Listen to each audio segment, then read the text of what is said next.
warahmatullahi wabarakatuh. Waalaikumsalam warahmatullahi wabarakatuh. Selamat pagi anak-anak. Pagi, Bu. Pagi, Bu. Apa kabar? baik. Baik. Sebelum pembelajaran dimulai, alangkah baiknya kita berdoa dulu ya. Siapa yang mau memimpin doa? Saya, Bu. Ya, silakan Novita. Sebelum memulai pembelajaran, mari kita bersama-sama berdoa terlebih dahulu. Berdoa mulai. Berdoa selesai. Ya, terima kasih Novita. Ya, Bu, sama-sama. Coba kita cek dulu ya kehadirannya. Sudah masuk semua ya. Oh iya anak-anak, untuk bukti kehadirannya kalian jangan lupa isi link absennya ya yang sudah Ibu kirim di grup WA, oke? Baik, Bu. Oke, Bu. Baik, Bu. Kalian sudah sarapan belum anak-anak? Sudah, Bu. Sudah, Bu. Sudah, Bu. Sudah, Bu. Sudah mandi belum? Sudah, Bu. Sudah, Bu. Nah, anak-anak, kalian harus selalu menjaga kesehatan ya, baik jasmani, rohani, ataupun kesehatan lingkungan, agar kalian terhindar dari berbagai penyakit. Nah, dan jangan lupa kalian harus selalu mematuhi protokol kesehatan ya. Protokol kesehatan yang harus kalian patuhi itu apa aja sih? Ada yang tahu? Memakai Terus masker, mencuci Bu. tangan. Terus apa lagi? Memakai masker. Dan Jaga jarak. Ya, bagus. Nah, Iya. anak-anak, kalian harus selalu semangat ya dalam belajar, walaupun belajarnya itu secara daring.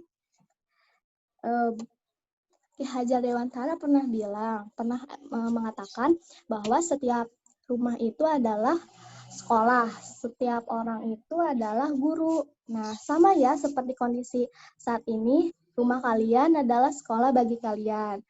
Orang tua kalian itu sebagai guru untuk kalian. Nah, oleh karena itu, kalian harus tetap semangat ya untuk belajar. Ya, anak-anak? Ya, Bu. Iya, Bu.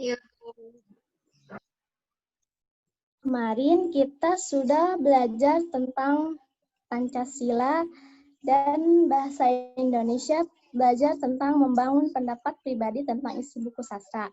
Nah, anak-anak, sekarang kita akan belajar Bu Ahla, PPT-nya tolong ditampilkan. Baik, Bu.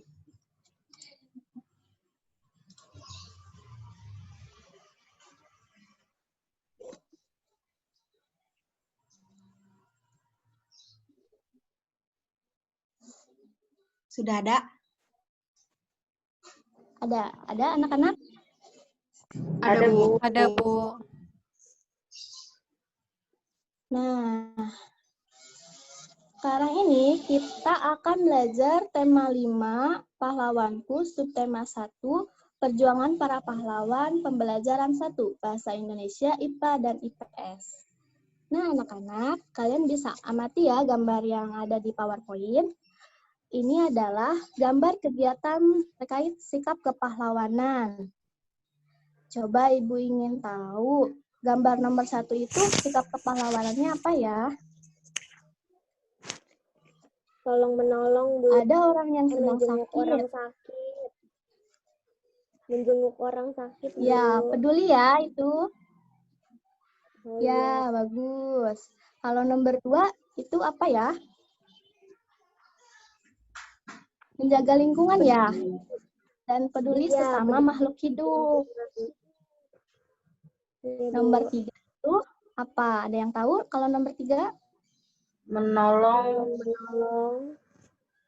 Ya, saling Nolong tolong menolong. teman. Ya, betul. Nah, anak-anak, ketiga gambar tersebut adalah sikap kepahlawanan yang patut ditiru oleh kita ya. Oke, kita akan belajar bahasa Indonesia dengan Ibu ya. Kita akan belajar tentang teks non-fiksi. Sebelumnya, ada yang tahu nggak teks non-fiksi itu apa? Atau ada yang sudah pernah baca? Nggak tahu, Bu. Nggak tahu? Oke, yang lainnya ada yang tahu? Teks non-fiksi itu apa? Teks asli Oke, bukan. jadi teks non-fiksi itu, ya betul, teks asli. Nah, jadi teks non-fiksi itu adalah teks yang dibuat berdasarkan kenyataan yang ada, realita tanpa mengada-ada, atau hal yang benar terjadi dalam kehidupan. Jadi teks non-fiksi itu adalah teks yang berdasarkan realita ya anak-anak, bukan teks seperti legenda atau dongeng ya. Nah, bisa dilihat di situ ada judulnya teks Raja Purnawarman Panji Segala Raja. Ibu ingin ada 2 orang yang membaca paragraf 1 dan paragraf 2. Siapa yang mau membaca paragraf 1? Saya, Bu. Ya, silakan Rahma. Raja Purnawarman Panji Segala Raja. Raja Purnawarman mulai memerintah kerajaan Tarumanegara pada tahun 395 Masehi. Pada masa pemerintahannya, ia selalu berjuang untuk rakyatnya. Ia membangun saluran air dan memberantas perompak. Ya, bagus. Terima kasih Rahma. Iya, sama-sama, Bu. Untuk paragraf 2, siapa yang mau? Saya, Bu. Ya, silahkan. Novi ya, Bu? Atau siapa, Bu? Oh iya, Novi. Oh. Silahkan, Novi. Raja Purnawarman sangat memperhatikan kesejahteraan rakyatnya. Ia memperbaiki aliran Sungai Gangga di daerah Cirebon. 2 tahun kemudian, ia juga memperbaiki dan memerintah suku sehingga air bisa mengalir ke seluruh kerajaan. Para petani senang karena ladang mereka mendapat air dari aliran sungai sehingga menjadi subur. Ladang para petani tidak kekeringan pada musim kemarau.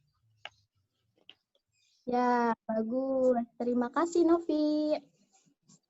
Sama-sama, Bu. Nah, anak-anak, sekarang kita simpulkan ya teks Raja Purnawarman ini. Atau ada yang mau menyimpulkan dari teks ini? Kita simpulkan sama-sama saja ya. Teks ini berjudul Teks Raja Purnawarman. Nah, Raja Purnawarman ini adalah raja yang memerintah kerajaan Tarumanegara. Raja Purnawarman ini adalah raja yang sangat memperhatikan kesejahteraan rakyatnya ya anak-anak. Bisa dilihat beliau itu memperbaiki dan memperindah alur sungai Cupu sehingga air bisa mengalir ke seluruh kerajaan. Nah, para petani itu senang ya karena ladang mereka mendapat air dari aliran sungai. Karena aliran sungainya diperhatikan oleh Raja Purnawarman.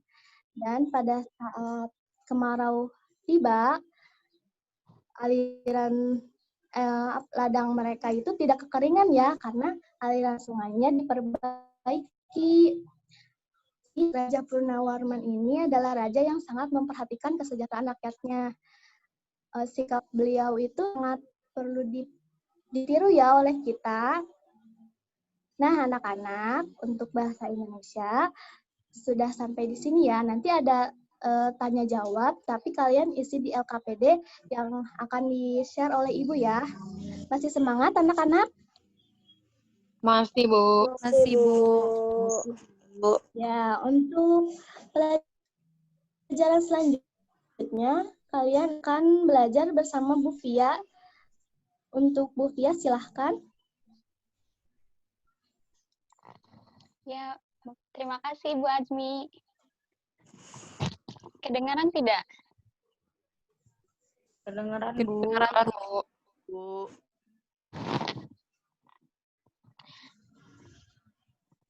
Oke.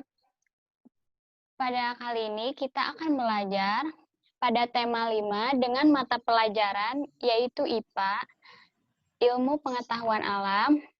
Materi IPA yang akan kita pelajari hari ini mengenai sifat-sifat cahaya. Simak videonya dengan baik ya.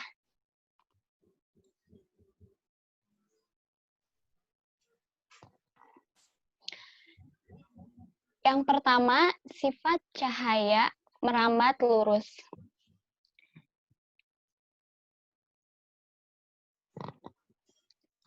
Ada yang bisa menjelaskan dari gambar tersebut?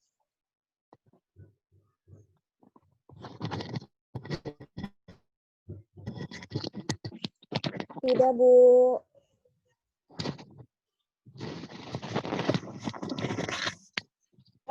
Baik. Percobaan tersebut menggunakan 3 karton tebal dan juga lilin. Masing-masing karton tebal tersebut dilubangi bagian tengahnya, kemudian diletakkan pada posisi 3 lubang, sejajar dengan cahaya lilin tepat di belakang lubang. Ketika diperhatikan, berdasarkan percobaan tersebut, dapat diketahui bahwa ketika posisi ketiga lubang dalam satu garis lurus, cahaya lilin dapat terlihat. Sebaliknya, ketika 3 lubang tidak dalam satu garis lurus, cahaya lilin tidak terlihat.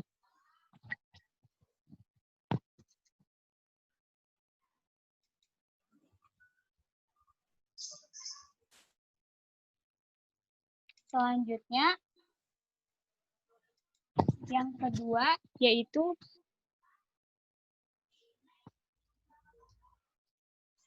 ada yang bisa menjelaskan gambar tersebut?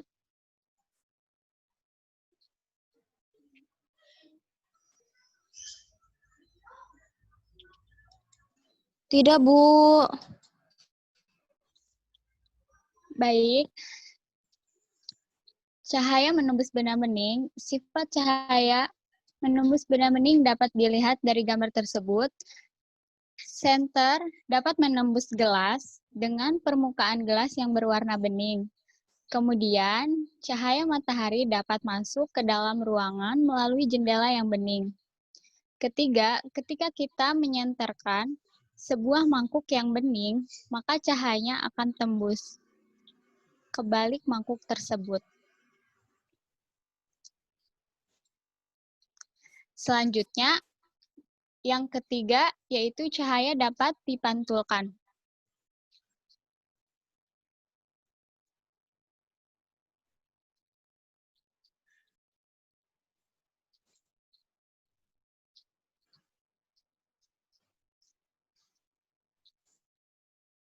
Ada yang bisa menjelaskan?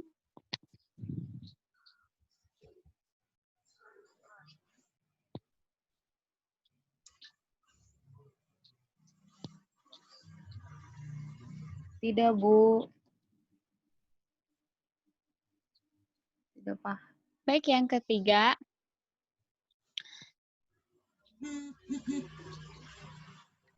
Senter diarahkan kepada cermin, maka cahaya senter akan dipantulkan pada permukaan lainnya. Kemudian, ketika sinar matahari datang, lalu kita arahkan cermin ke sinar matahari.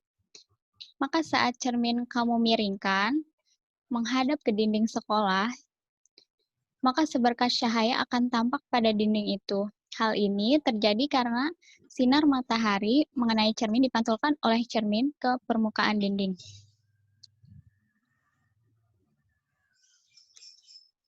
Selanjutnya, yang keempat,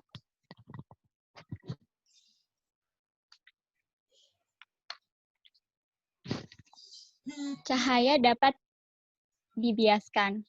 untuk membuktikannya, ketika kita mengisi air dalam gelas, lalu memasukkan pensil ke dalam gelas tersebut, maka dapat terlihat bahwa seolah-olah pensil tersebut terbelah menjadi dua.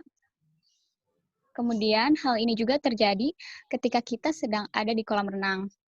Ketika kita ada di kolam renang, lalu melihat ke bawah ke arah kaki kita, maka kita melihat seolah-olah kaki kita jaraknya sangat dekat dengan kita.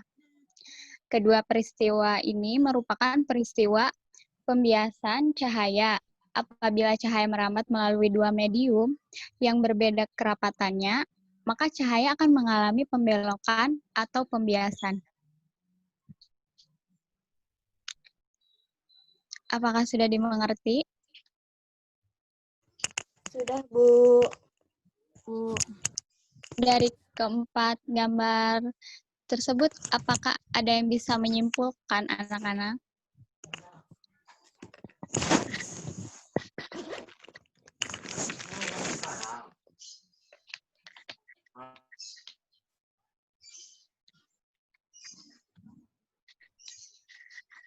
Tidak, Bu. Baik, akan saya simpulkan dari gambar pertama. Cahaya merambat lurus menyebabkan terbentuknya bayangan dari benda yang terkena cahaya.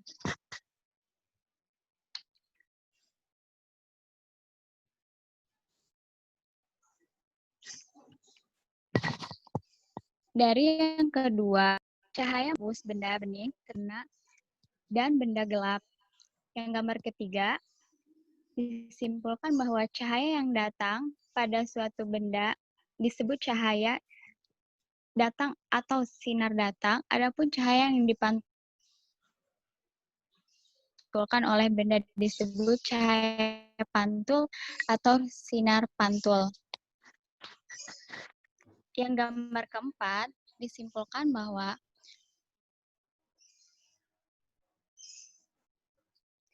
cahaya merambat dari medium satu ke medium lain yang berbeda kerapatannya, maka rambatan cahaya akan berbelok. Peristiwa pembelokan cahaya ketika melalui dua zat yang berbeda disebut pembiasan cahaya.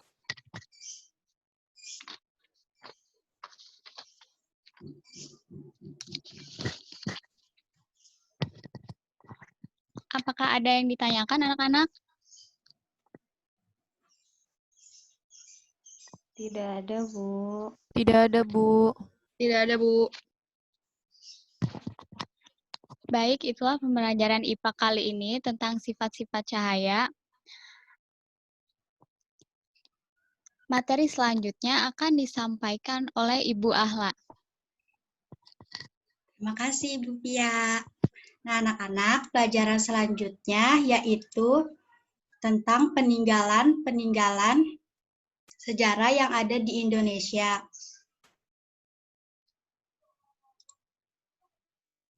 Nah, contohnya ini ada peninggalan sejarah dari agama Hindu. Contohnya, peninggalan sejarah dari Kerajaan Kutai. Kerajaan Kutai ini termasuk salah satu kerajaan tertua di Indonesia.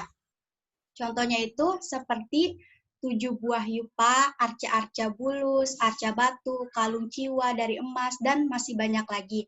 Selanjutnya ada peninggalan Kerajaan Tarumanegara. Contohnya itu ada prasasti Ciareten, prasasti Jambu, prasasti Kebon Kopi, prasasti Lebak, prasasti Tugu, prasasti Pasir Awi, dan prasasti Muara Cianten. Selanjutnya ada peninggalan Kerajaan Kediri. Contohnya prasasti Penumpangan, prasasti Talan, prasasti Weleri, prasasti Semanding, prasasti Jepun, prasasti Hantang, dan lain-lainnya. Selain prasasti, ada juga candi, Candi Gunung Sari, Candi Prambanan, dan Candi Gunung Wukir. Nih, contohnya seperti ini. Gambarnya, ini adalah yupa peninggalan Kerajaan Kutai. Yupa ini merupakan tiang batu yang digunakan untuk mengikat hewan korban yang akan disembah kepada Brahmana. Selanjutnya, ini adalah peninggalan sejarah Tarumanegara, yaitu prasasti Ciareten. Prasasti ini ditemukan di kawasan Ciampea, Bogor. terdapat telapak kaki Raja Purnawarman serta lukisan laba-laba di prasasti ini. Selanjutnya ada Candi Prambanan. Ini merupakan salah satu peninggalan sejarah dari agama Hindu. Selain peninggalan sejarah dari agama Hindu, ada juga peninggalan sejarah dari agama Buddha. Contohnya peninggalan kerajaan dari Sriwijaya, prasasti Kedukan Bukit, prasasti Talang Tuo, prasasti Telaga Batu, prasasti Kota Kapur, dan masih banyak lagi. Selain itu, ada candi juga, Candi Brahu, Candi Kalasan, Candi Borobudur, Candi Sewu, dan Candi Bendut. Contohnya, contoh gambarnya. Nah, ini merupakan peninggalan kerajaan Sriwijaya, yaitu prasasti Kedukan Bukit. Selanjutnya ini ada Candi Kalasan. Dan yang terakhir, ada Candi Borobudur. Di sini ada yang udah pernah belum ke Candi Borobudur? Pernah, Bu. Pernah. Nah, iya berarti kalian pernah mengunjungi salah satu peninggalan sejarah Buddha di Indonesia. Nah, anak-anak, pembelajaran hari ini sudah selesai. Apakah ada yang ingin ditanyakan?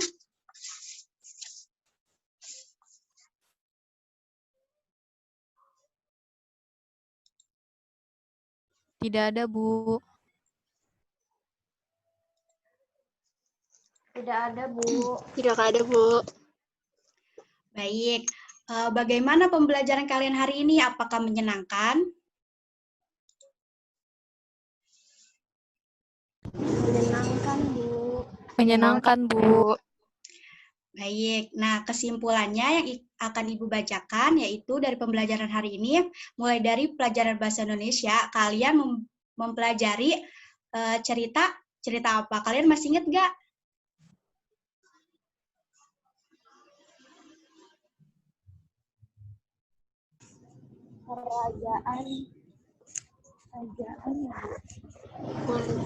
Pembelajaran bahasa Indonesia itu cerita non-fiksi. Cerita non-fiksi itu teks yang dibuat berdasarkan kenyataan, jadi tidak dibuat-buat. Selanjutnya ada pembelajaran IPA, yaitu kalian belajar tentang 4 sifat cahaya, seperti cahaya merambat lurus, cahaya menembus benda bening, cahaya dapat dipantulkan, dan cahaya dapat dibiaskan. Nah, terus pelajaran terakhir tadi, pembelajaran IPS, yaitu tentang peninggalan sejarah Hindu dan Buddha di Indonesia. Contohnya tadi ada prasasti-prasasti, ada candi-candi, gitu. Sampai sini kalian sudah paham? Sudah, Bu. Ya sudah, pembelajaran hari ini karena sudah selesai, maka kalian jangan lupa ya untuk mengisi LKPD, dan hari ini ada latihan kuisnya. Linknya sudah Ibu berikan melalui WhatsApp ya.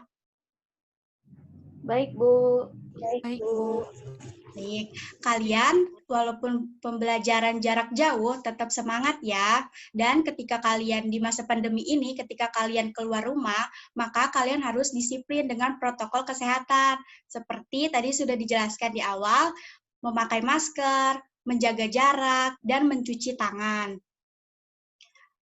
Baik, karena sudah selesai hari ini, sebelum ditutup, siapa yang ingin memimpin doa?